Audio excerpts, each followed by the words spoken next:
Normal delivery at 33, that too without an epidural. Cool job. A lot of people said this to me, but when I got pregnant and I did my research, I was sure that if there were no health risks or complications, I'd like to opt for a normal delivery over a C-section. I delivered at 39 weeks via a normal delivery, no epidural and only an episiotomy. In this video today, I'm going to talk about everything I did to prep my body and my mind for a normal delivery.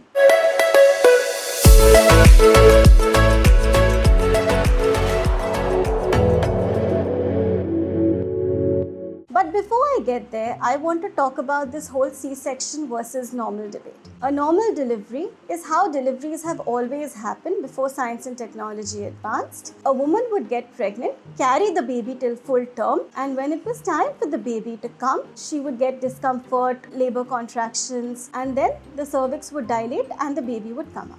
In C-sections, medical intervention happens in this process. The doctors have to cut through layers of skin and make a surgical incision, and that's how they get the baby out. So in layman terms, a vaginal or a normal delivery is a delivery that happens with little or no medical intervention. A C-section requires medical intervention. Medically speaking, a normal delivery has been shown to have more benefits health-wise for the mother and the baby, including a faster recovery. So perhaps you might say that why go for a C-section at all? It's not that straightforward, because in a lot of cases, a C-section is a genuine godsend, especially in cases where there are health risks to either the mother or the baby.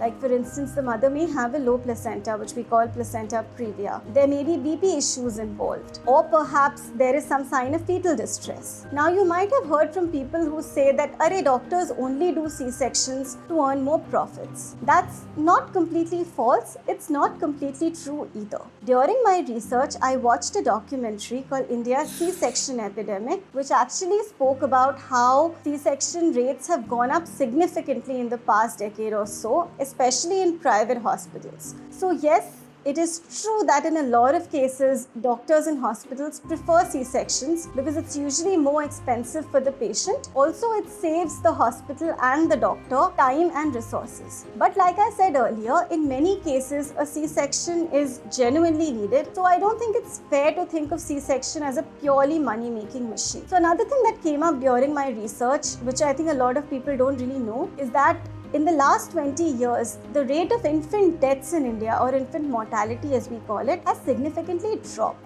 In 95, there were around 77 to 78 deaths per live 1,000 births. In 2025, today it's around 25 deaths per 1,000 births. So science and technology can genuinely help save a lot of lives. So if you've been advised a C-section by your doctor because of some health risks, or you've opted for an elective C-section, then perhaps this video is not for you. But if you're considering which one of the two to go for, given that there aren't any health risks, or you're sure you want to go for a normal delivery and your doctor has okayed it and you're just thinking about how to prepare yourself, then you're at the right place. But the one thing I want to say in conclusion is that whether it's a normal, whether it's a C-section, the one thing every woman should focus on is having a healthy delivery. Every birth story is beautiful, every baby is beautiful. I mean, when you see two children, you can't really make out whether one was a C-section birth or one was a vaginal birth. Coming back to the topic of normal delivery, let's dive right in. First thing I would advise you, if you're very keen on a normal delivery, is to be very upfront and honest with your gynac. It's also a very important consideration to make when you're choosing a gynac. It's absolutely fine for you to ask a gynac what their delivery rate has been in the terms of number of deliveries they've done so far, and how many of them have been normal deliveries and how many of them have been C-sections. You can also ask them what their policy on this is. So for instance, when I asked my gynac the first time I met her, she said that she only administers a C-section in two events. Either the patient asks for it, elective C-section, or in the end, if she feels there's an emergency that will actually hamper the health of the mother or the child or both, that's when she goes ahead and does a C-sec. I was convinced with her approach, so I went with it. In fact, what I'd also say is that if you're not convinced with your gynac's approach in the start, the first trimester or relatively early on in the pregnancy is actually a very good time to look around for gynacs and find one that you actually trust. Because the one thing I can tell you, in the end, even if you're really confident, or even if throughout the pregnancy you've kept telling yourself, I will have a normal, I will have a normal, in the end, when you're actually in distress, you're you're in pain, at some point your mind just loses capacity to process and you will just go by what the gynac says. So it's very important to find one whose views and approach resonate with yours. It's usually not very common for a gynac to tell you in the beginning whether they will be doing a C-sec or a normal, unless there is some underlying health complication. Like for instance, in some cases a patient might have had a previous history of recurrent loss. In that case, the gynac will tell you right in the start that we're not going to wait for you to go into labor. In most cases, a gynac has a wait and watch approach, so you can keep discussing this with them throughout. In the beginning itself, I think it's a very good idea to ask them that, well, if I really want a normal delivery, what are certain things I can do? So for instance, I was told to stay active throughout the pregnancy because my gynac said that the more active you are, the more chances you will have of actually being able to push the baby out physically. The second thing I was told was to be very careful about my weight gain and only gain it in a very systematic manner, because if I ended up putting on a lot of weight, then I would have issues with my BP and then the gynac would have no option but to do a C-sec. So yes, trust your gynac, go with what they say and keep discussing this with them. In the end, they will also ask you questions like, would you like to go for an epidural? Another thing is also very important to understand is the hospital the gynac is attached to, because you will most likely be having your delivery there. What is their policy? How do they charge for a C-sec versus a normal? These are all important considerations you want to make right at the start of the pregnancy. The right diet plays a very important role, not just for the delivery, but overall a healthy pregnancy and a healthy baby. So a few things that I was advised and I really followed. One is keep yourself hydrated. Keep drinking water, nariyal pani, nimbu pani, anything that doesn't have a lot of sugar. Avoid fizzy drinks. Limit your caffeine intake. Completely cut out alcohol. Include leafy greens. Include protein. If you're a vegetarian, include maybe say paneer, include dahi. If you're a non-vegetarian, you can have eggs, you can have chicken. I was advised to stay away from fish, as fish can cause allergies, as well as sometimes fish is high in lead and mercury. Stay away from processed food. Stay away from extra ghee. You know, it's very common for people to tell you that you must eat for two. We've all heard stories of how pregnant women are fed very, very fatty things like laddus, but you don't need to eat for two. All you need to do is include 300 extra calories in a day, and that too doesn't have to come from fat, because you know, when you actually deliver, your baby is only the size of a watermelon. So can you imagine how tiny their stomach will be? You're not eating for another full-sized human being, you're eating for a baby. So 300 extra calories should do the trick. Exercise is really important when you're pregnant. I understand in a lot of families, we have people, especially older women, telling us, ki beta, you're pregnant, abhi to aaram karo. But contrary to that, most gynacs will tell you that the more active you are, the more chances you have of a normal delivery. Unless it's a very high intensity workout, right from walking to swimming to prenatal yoga to strength training with light weights, all of it should be fine. I was advised to do 30 to 40 minutes of walking daily, so basically clock around 5,000 to 7,000 steps. Best body.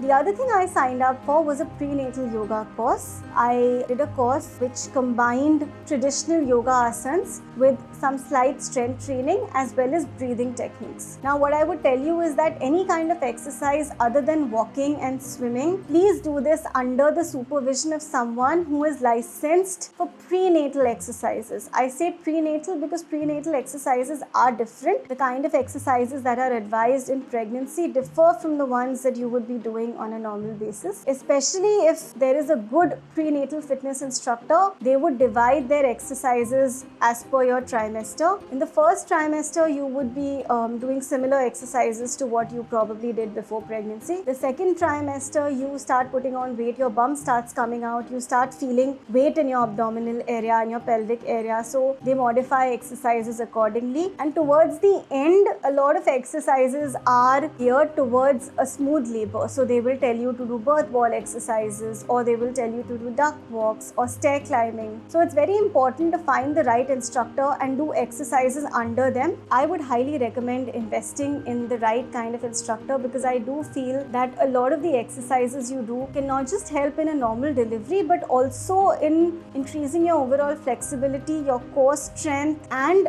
just put you in the right frame of mind. Preparing yourself emotionally and mentally for a normal delivery, I think this is a very underrated step, but it really works. In the prenatal yoga class I signed up, we were doing a combination of meditation, a few breathing techniques, and certain techniques where we were asked to visualize our baby, talk to our baby, assure them that all will be well. All is well. All is well.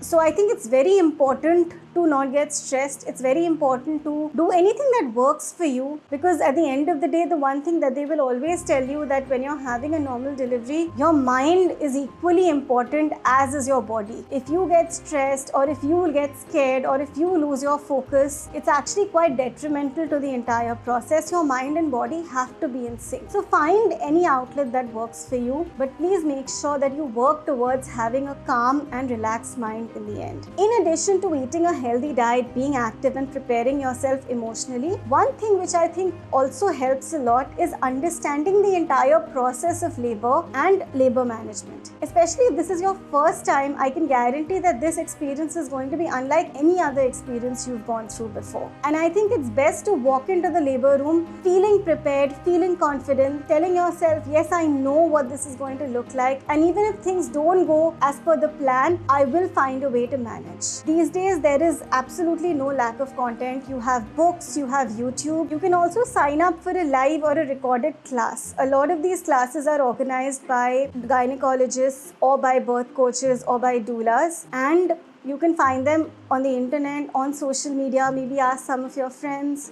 In most of these classes, the curriculum covers terms related to labor. So when your doctor is talking about certain things, you know what they're saying. Techniques to prepare yourself in terms of breathing, in terms of exercises, understanding what the entire process looks like from start to finish. I think all of this is very important because you're going to be needing this, I can tell you. I would also advise you to involve your partner in this, because your partner is going to play a very important role in ensuring you stay calm throughout the process. These days, a lot of hospitals also include the partner in the labor room. So I think it's great because your partner can really act as your cheerleader. Another thing you might want to consider is that these days you have the option of hiring a doula. So a doula is a person who's not medically licensed to help labor, but what they do is they actually, in addition to your partner, act as a person who keeps guiding you, keeps motivating you, keeps telling you how you should be breathing, how to keep yourself motivated throughout the entire process so that you don't lose hope. And labor can be a very intense process, so you might need somebody who keeps telling you that it's going to be okay. So these are all the things I did for a normal delivery. I hope you found this useful. If you did, please like, share or subscribe to my channel. Hit the bell icon. I will be back soon with a new video. Till then, keep glowing, keep growing.